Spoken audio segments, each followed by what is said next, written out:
Jared Kimber, Beres Munda, Centurion. Kumail Ali says, is it safe to say David Warner is a third innings bully? Graham Smith is a third innings bully, actually.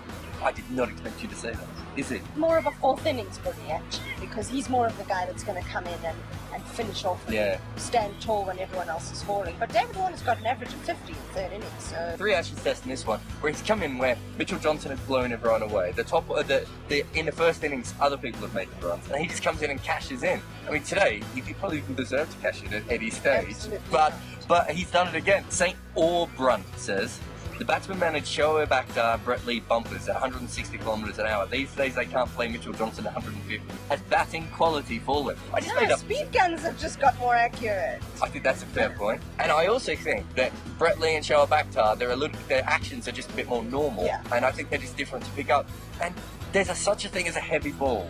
And until you've played a bowler who doesn't look that much quicker than anyone else but hits the bat quick, I think there's just a lot of weird things. Also, Mitchell Johnson, it's like, I don't know, he's got the entire dream team self-confidence or something at the moment. And you can't buy that. Mind you, it wasn't the show of Akhtar was ever not confident.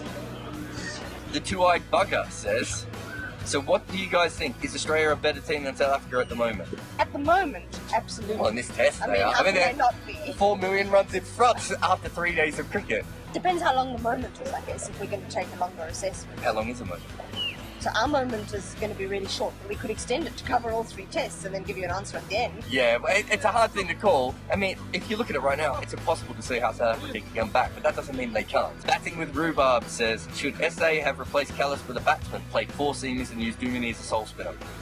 It's not the worst thought, actually. I mean, Dean Elgott didn't have the best day out there with that clanger, but he would have been the batsman had they picked a batsman. And they could have done it, but I mean, even Robin Peterson hasn't really held his own. So Dumini could have operated as that spinner. And maybe a Kyle Abbott, or someone who could really have had an impact, not exactly like Johnson, but similar. Wouldn't have been the worst call. I mean, the thing is that they didn't make enough runs, and they haven't taken enough wickets. So, I'm not saying they picked the right side, because I think they have 3 number 8s, and they're a little bit confused at the moment. But at the same time, I can understand what you're saying and why you've said that, but also on the other side of it is, maybe they should pick 11 field.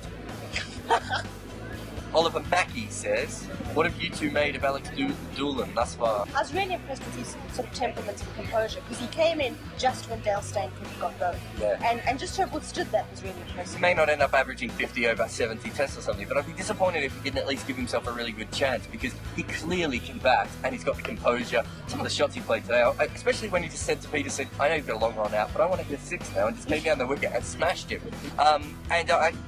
It's ridiculous that someone of his talent only has 6 first-class hundreds. Wow. 89, number 3, debut. There's a lot of things happening here that we don't quite remember.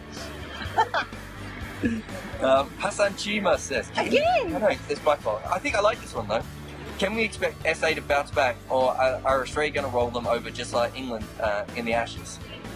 I don't think they'll roll them over 3 tests. I think he means in this. Just too good. I think he means in the second innings. You know what I mean? So England never really fought back. Once they got this far behind, they never really fought back. What do you think? I mean, they look broken today. They do. The morale is definitely down. I don't think I've seen the morale this far down in a long time. So from that perspective, I think it might be possible to roll them. But every time we've said that, someone like a Faf du Plessis, in fact both times it was Faf du Plessis. Literally the same man. Literally Faf du Plessis has come in and just batted and batted and batted and batted.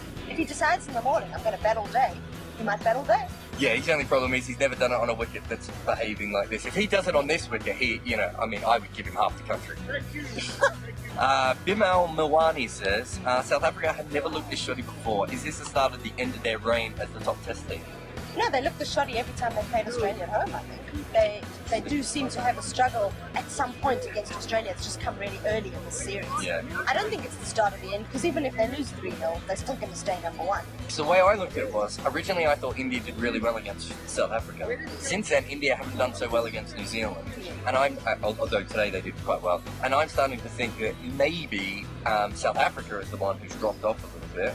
And then Australia come in with all this confidence. So whether that's at the end of their reign or not, I mean, that's a massive call to make. I mean, Fidos obviously thinks that they're finished and they'll never win another test match. But for me, I'm going to be a bit more balanced here and say that I think they might be okay. Sam Sherry says, why do you think South Africa haven't been able to dominate Australia as much as they have other teams over the years? definitely a mindset thing. I think they see Australia, they just think we lose against them every time we play at home. We're not sure what to do now. This is too tricky for us. So I think it's definitely a mental thing. It's like, why don't they win a World Cup? Yeah. It's the same kind of question. When Australia see a team with a bunch of number 8s coming in at 7, 8, and 9, I think they think the other team's a little bit weak and a bit confused as well. And South Africa do that a lot. With Callis, they got away from that a little bit, but now without Callis, they've gone straight back to their bad old habits. Mark Tate says, just a thought, did our standard, I'm assuming he's South African, of cricket drop since Gary Kirsten stopped coaching us?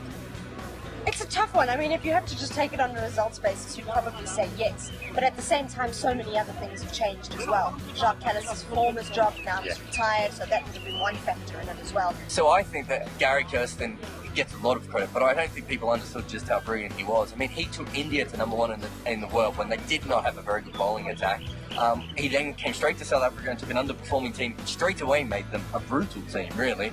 And they went from a team that drew a lot to a team that won a lot. I think he's amazing. Satyajit Jadhav says, this is to me, okay, you might get this anyway. Has your cap got something to do with the Aussie resurgence? You wore the same run through the Ashes too. I did. Unfortunately, Australia did lose the first 5 tests with this cap, so I don't think it's too much to do with it. WS says, any prediction on when Australia will declare or what score they'll be looking for? 500 early in the morning? I think they'll probably go for about another hour and then take it from there. But I think there's no massive hurry because the pitch is playing a little bit of tricks, and I think it's going to be harder and harder and harder for Faf to save this game, and we don't expect any weather in, but they won't be playing beyond on lunch, that's for sure. I hope not. S. Jerry Edwards says, is there any value in having Watson open and Warner at 6 in the first innings and then switch around for the second innings? Well, it would be that whole third innings bully thing, hey, if you did that. But is Watson even going to come back into this team? See you tomorrow. Jacob Zuma will object.